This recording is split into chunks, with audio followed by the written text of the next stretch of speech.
Yo, what's up guys? Kembali lagi sama gua Fahri dalam program Usut. Nah, gimana nih kabarnya semua? Gua harap pada sehat semua ya, stay positif dan tetap di rumah aja. So, kita bakal bahas apa sih di Usut kali ini? Kalian pada tahu nggak sih beliau ini siapa? Ya, mungkin beberapa dari kalian milenial sangat asing dengan ibu ini. Nama lengkap beliau adalah Siti Fadila Supari. Beliau merupakan sosok yang cukup kontroversial loh. Wah, kontroversial apa sih beliau? Berikut kami rangkum 5 fakta tentang Ibu Siti Fadila Supari. Check this out. Number 1. Ya, Ibu Siti Fadila Supari menjabat sebagai Menteri Kesehatan pada era Presiden SBY.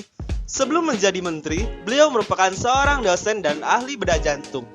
Pada tanggal 20 Oktober 2004, Siti Fadila Supari dipilih oleh Presiden SBY karena Presiden menginginkan orang yang tegas dalam memimpin Departemen Kesehatan. Nah, FYI ini guys, Dr. Siti merupakan salah satu dari 4 perempuan yang menjabat sebagai menteri dalam Kabinet Indonesia Bersatu loh. Beliau bersanding dengan 3 menteri perempuan lainnya, yaitu Menteri Perdagangan Marielka Pangestu, Menteri Keuangan Sri Mulyani, dan Menteri Pemberdayaan Perempuan Mutia Hatta. Wah, memang ya guys, kalau perempuan jadi menteri itu sedap-sedap gila. Hahaha. Number 2. Kalian tahu nggak sih kalau Dr. Siti pernah bertegang soal virus flu burung? Pada tahun 2005, virus flu burung masuk ke Indonesia. Untuk mendeteksi virus tersebut, atas perintah WHO, sampel spesimen harus dikirim ke Hong Kong. Hasilnya baru didapatkan 5-6 hari kemudian. Saat itu, atas rekomendasi WHO, dijuallah obat yang bernama Tamiflu. Parahnya, ketika Indonesia mau membeli, obat itu sudah habis diborong oleh negara maju. Padahal, mereka sangat sedikit, bahkan tidak terkena virus flu burung. Kemudian tiba-tiba saja, staf WHO mengumumkan bahwa sudah terjadi penularan dari manusia ke manusia di Indonesia. Jelas, pengumuman sepihak ini berbahaya untuk Indonesia. Dr. Siti langsung menyuruh tim peneliti lab di Indonesia untuk meneliti perkembangan virus tersebut. Tak berhenti di situ, Dr. Siti mengusir staf WHO dari Indonesia dan meminta CNN mencabut berita klaim sepihak tersebut. Lalu, apa hasil lab tersebut? Hasilnya menunjukkan bahwa virus H5N1 flu burung tidak menular dari manusia ke manusia. Lalu beliau menggelar konferensi pers yang melayangkan argumen logis, seperti kalau terjadi penularan dari manusia ke manusia, tentu yang pertama tertular adalah perawat, dan jumlah orang yang tertular sangat banyak. Wah, tegas sekali ya Dr. Siti. Number 3. Dr. Siti mengaku meneliti rantai yang tidak wajar antara negara terdampak flu burung, WHO, farmasi besar, dan senjata biologi.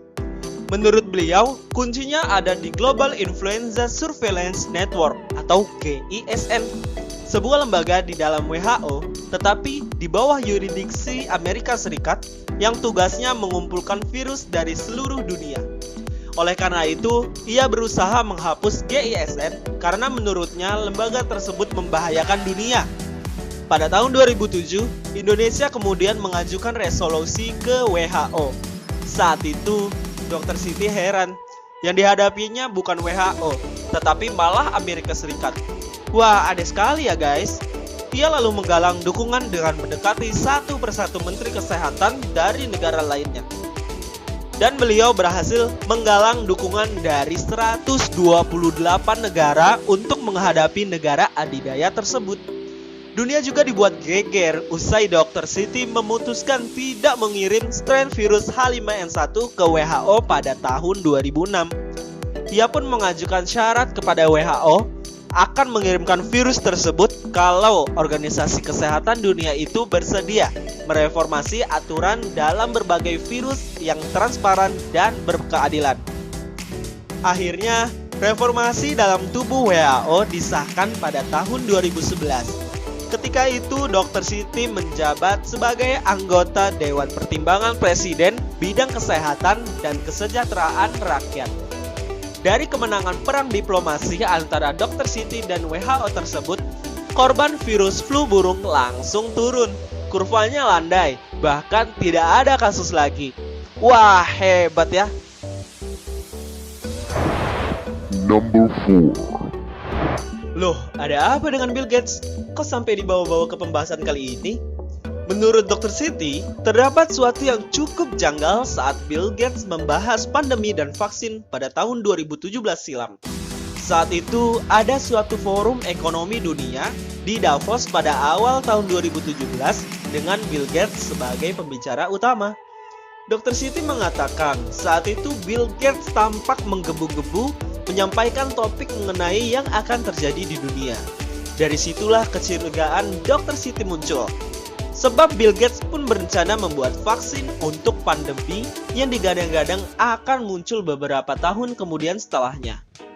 Dr. Siti mengatakan seharusnya semua orang harusnya fokus pada mengusir pandemi tersebut, bukan malah mengantisipasinya dengan vaksin. Mantan Menteri Kesehatan itu pun semakin meragukan pernyataan Bill Gates, sebab pada dasarnya ia bukan dokter, tapi kok begitu fasih berbicara tentang pandemik. If anything kills over 10 million people in the next few decades, it's most likely to be a highly infectious virus rather than a war. Not missiles, but microbes. So, what do you think, guys? Number 5. Dr. Siti diduga telah menyalahgunakan wewenang terkait pengadaan alat kesehatan sebagai pasokan penyangga atau buffer stock dengan metode penunjukan langsung dan dengan kerugian negara hingga 6,1 miliar rupiah.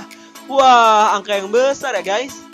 Pimpinan Komisi Pemberantasan Korupsi sudah menandatangani surat perintah penyidikan atau sprindik terhadap mantan Menteri Kesehatan Siti Fadila Supari atas kasus dugaan korupsi pengadaan alat kesehatan buffer stock kejadian luar biasa tahun 2005.